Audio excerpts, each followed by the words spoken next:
nandito na yung kahapon yung pinost kong mani na sabi ko na magluluto ako ngayong gabi. Eto guys, oh. Adobong mani.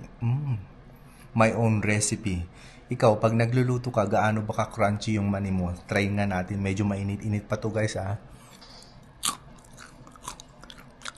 Diba?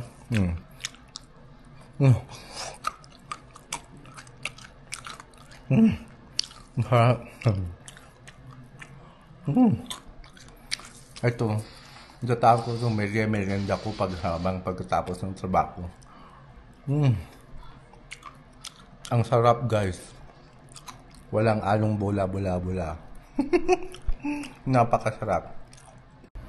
Hi guys, eto na po guys. Prepare ko na itong lulutuin kong adobong mani. Ayan siya guys. Oh, and then nakahiwa na rin po ako ng bawang na maninipis at saka yung dinurog lang. So yan lang po yung ano niya.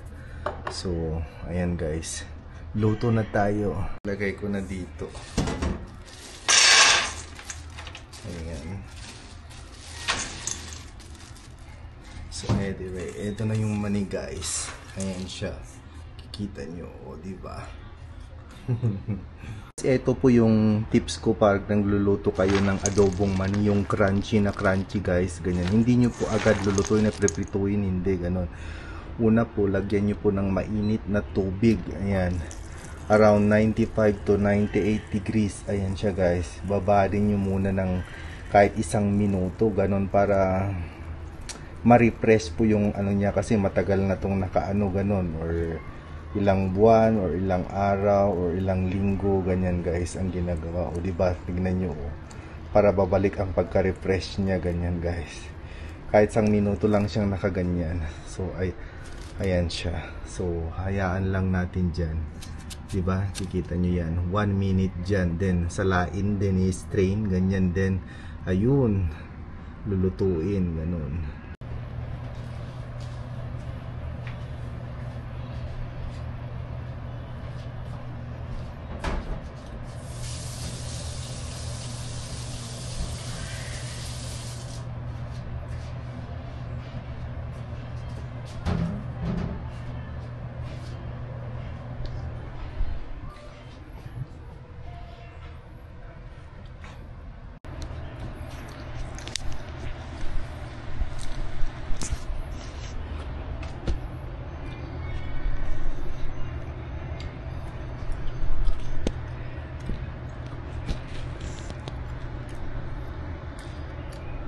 Ayan guys, naglagay na ako ng mantika. Ayan, naantay ko na lang po siyang mainit. Then, una ko tong preprituhin yung bawang. Ayan, yung manipis at saka yung durog na may balat. So, ayan siya guys. Antayin lang natin, of course. So, eto guys, lalagay ko na.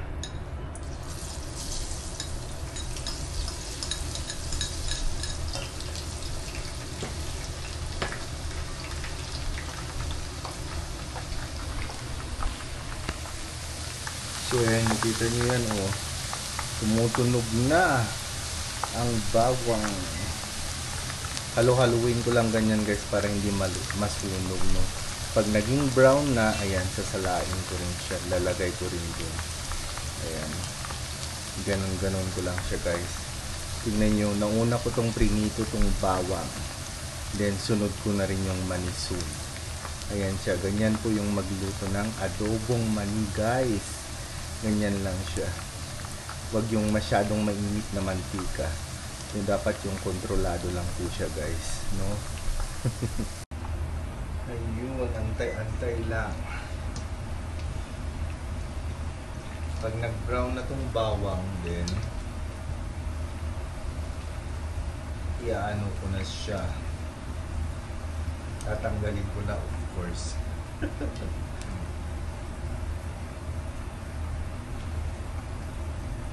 So ayan guys, yung texture ng bawang unti-unting nag-brown na siya guys. So more ano pa siya kasi lighten pa siya. So need ko pa siya ng light brown, ganun po siya guys.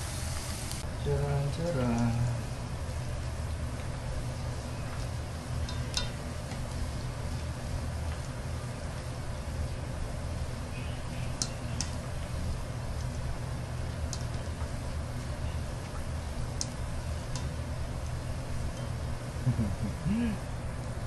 So ayan guys, ganito lang po yung pagka-brown niya yung bawang. Pag kayo po yung nagluluto, depende rin po sa preparation nyo kung mas gusto nyo pa siyang dark brown, ganyan siya. Pero sa akin, okay na tong light and brown, ganyan so guys. Crunchy na to pag malamig na. So ayan, susunod ko na tong mani. So eto na yung mani guys, dahil na-strain na nga siya, then ilalagay ko na po siya sa mainit na mantika. Ayan. Diba? Pansin nyo. Ayan siya guys. Oh. Ganyan lang siya. Ano siya? Huwag masyadong halo-halo ganun. Hayaan nyo lang siya muna ganyan guys. Diba? Ayan. Then, mamaya-maya, saka mo lang haluin. Huwag halo ng halo kasi matatanggal yung balat. So, eto guys, inaantay ko siyang ma-prito or maluto tong mani. So, anyway guys, eto lang po, low lang po siya. Hindi yung agad-agad na mainit sa guys. Antayin nyo lang siyang mag-dark or brown, ganyan, para maluto. Huwag yung pabigla-bigla. Dapat kontrolado lang po, huwag masyadong mainit yung mantika. Ayan siya guys.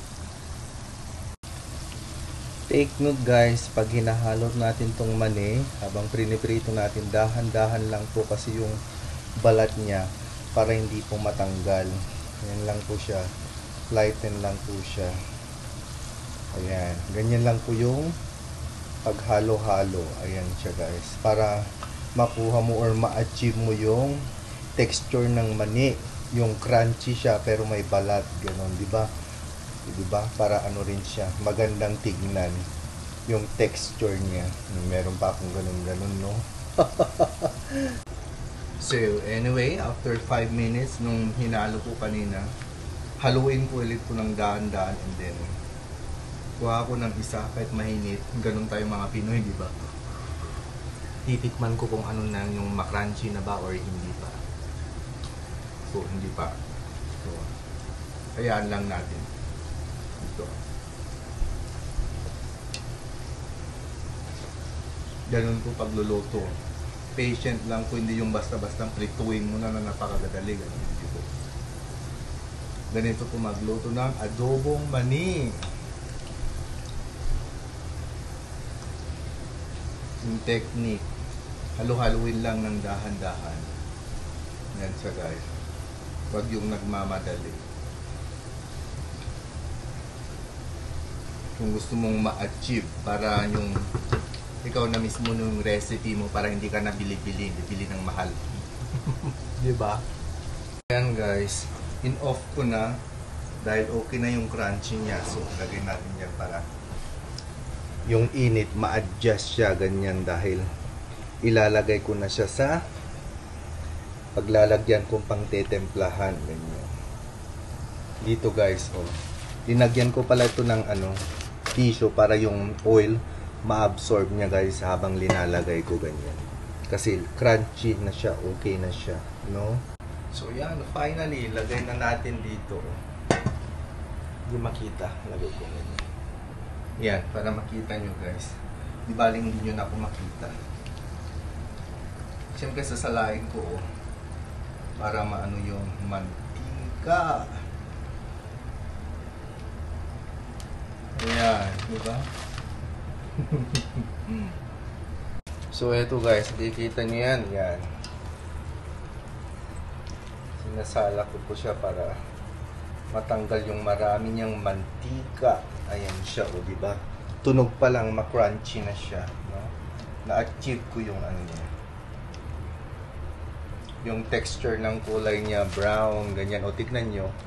Hindi natanggal yung yung ano ba to? Yung ganyan niya, oh. Ganun po ang technique ng pagluto ng adobong mani. Take note guys, take note. Hindi na ako nagpupulol na ako.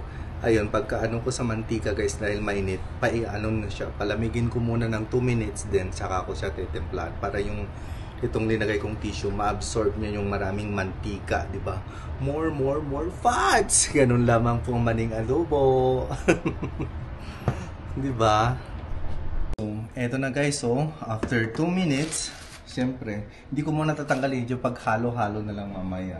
So, una po, lalagyan ko po ng asin. One of the famous, di ba, pampaalat. Tcharan! Bubudburan natin ng ganun. Yung tansya-tansya lang. Sa akin po, hindi po ako naglalagay ng sili or labuyo or anything. Pwede naman po lagyan ng sili. And then, of course, ito yung paborito kong recipe. Di siya bruha. Di ba? Ajinomoto. Di ba? Itaktak ko ng ganyan. Ganyan siya, oh. Ganyan-ganyan, oh. Di ba? Nakikita nyo? Ayan siya. So, ayun. Naihalo ko na to, oh. Di ba? Bawang. Yan, tatanggalin ko na to para tingnan nyo, oh, yung fats. Siyempre, lagay ko dyan. Di ba? Yung mantika, oh, di ba na guys, na-absorb na. Yun po yung technique ko pag nagluluto ako nito, oh, di ba? Ayan. So now, iganon-ganon ko na guys. Di ba nakikita nyo naman, oh, di ba? Pag halo-halo pa lang, halatang crunchy na. Now, hindi pa ako sure sa alat nito, so more dadagdagan ko pa.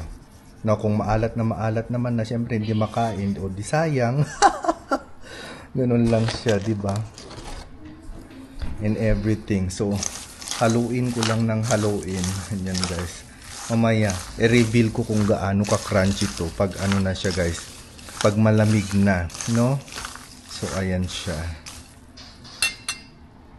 So, ganito lamang guys, no? Pag homemade, pag gusto mo talaga yung napakasarap na mani na ikaw yung gumawa, ayan guys, ganito ang gawin mo. Sundan mo lang ako, no? Ayan, di ba? Napaka-crunchy. So, halo-haluin lang siya, guys. Now, like I said nga, pag kulang pa yung asin, nakukulangan ka, then lagyan natin. Yan, di ba? Bulburan natin. Of course, one of my secret, lagyan ko pa rin dahil nakukulangan ako. So, i-mix, mekos ko lang yan. The word na mekos, it means mix and everything. Ganun siya, guys. So, di ba? Ganyan lang siya.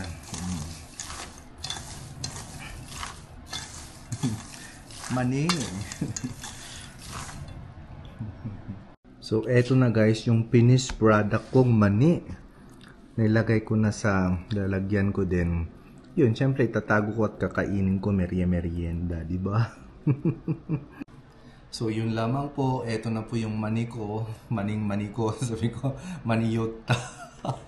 Mani kong lotong adobo. So, ganun lamang po. Now, kung gusto niyo pong sundan yung recipe ko kung paano magluto ng mani at makuha mo yung ano niya, texture ng crunchy na gusto mo, yun. Yun lang po guys. So, maraming salamat. Bye-bye!